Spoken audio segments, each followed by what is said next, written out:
So my business speech is going to be about Nike, and I'm going to tell you about the background, everything about how they began, why I love them, and what they sell. So it started with Bill Bowerman.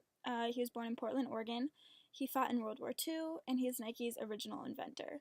He was a veteran track and field coach, and he just really disliked the available spikes for his athletes. So he would shave down their shoes for lesser running time, and it really helped them. He led the University of Oregon to 4 NCAA track titles and coached 16 sub 4-minute milers. He was the U.S. Olympic track coach in 1972, and his mission really became building better shoes for his athletes. He assembled and crafted the shoes completely on his own. It actually started inside of a waffle iron. So Bowerman's first moment of footwear innovation was when he and his wife were making waffles for breakfast. It sparked an idea for a groove pattern on the sole for his trainers to help the athletes grip running tracks. So that's where the Nike Waffle Trainer shoe was patented in 1974, and that's really just how it began. Phil Knight was his first athlete to wear them. He also helped co-found the company, and then after that, Bill Bowerman began custom fitting all of his athletes.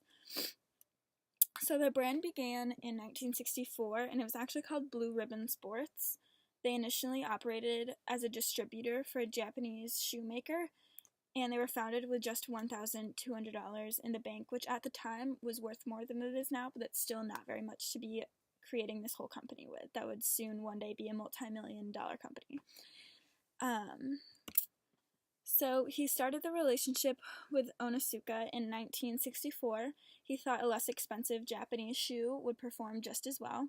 Him and his co-founder Knight invested 50-50 in the company, and Bowerman met with Onitsuka, the Onitsuka founder and CEO, at the Tokyo Olympics in 1964, and they met there because Bowerman had 3 Oregon runners competing. During this time, he was designing shoes. His breakthrough was in 1965 because of a track meet. His runners trained in his newly designed shoe called Onitsuka Tiger TG22, and it was a high jump shoe. He put so much technology into his shoes because he really knew exactly what the athletes needed in order to perform to their fullest. And his shoes became popularized in 1967, and he now has the most popular long-distance running shoe in the U.S. So these are some ads.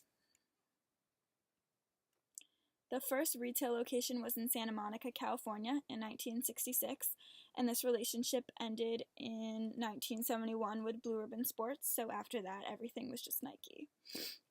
So the name actually comes from a Greek goddess of victory, pronounced Nike, and then Nike's first employee, Jeff Johnson, came up with the name.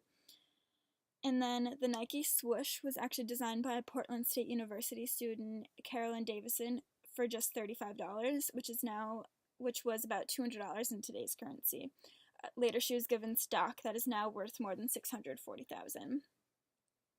And then, as everyone knows, they say just do it. And the first Just Do It campaign launched in 1988, and the ad featured Walt Stack, and then an 80-year-old running icon ran across the Golden Gate Bridge.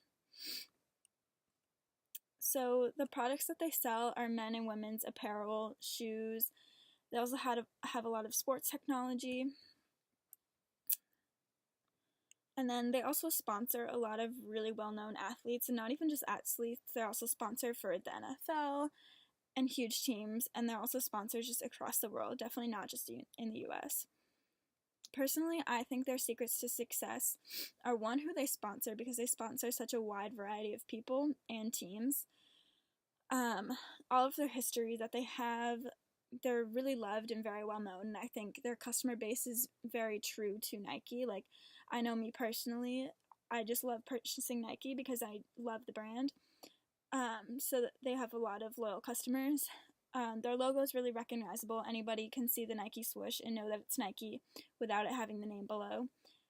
It's really close athletic connections from the start, really helped it to grow.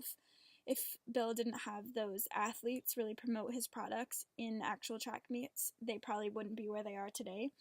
They also actually have a sustainability chart on their website which is really helpful because a lot of people want to know that everything is sustainable. So you can actually go on their website and there's a map that shows you where everything's manufactured, which is really nice. So that's about Nike.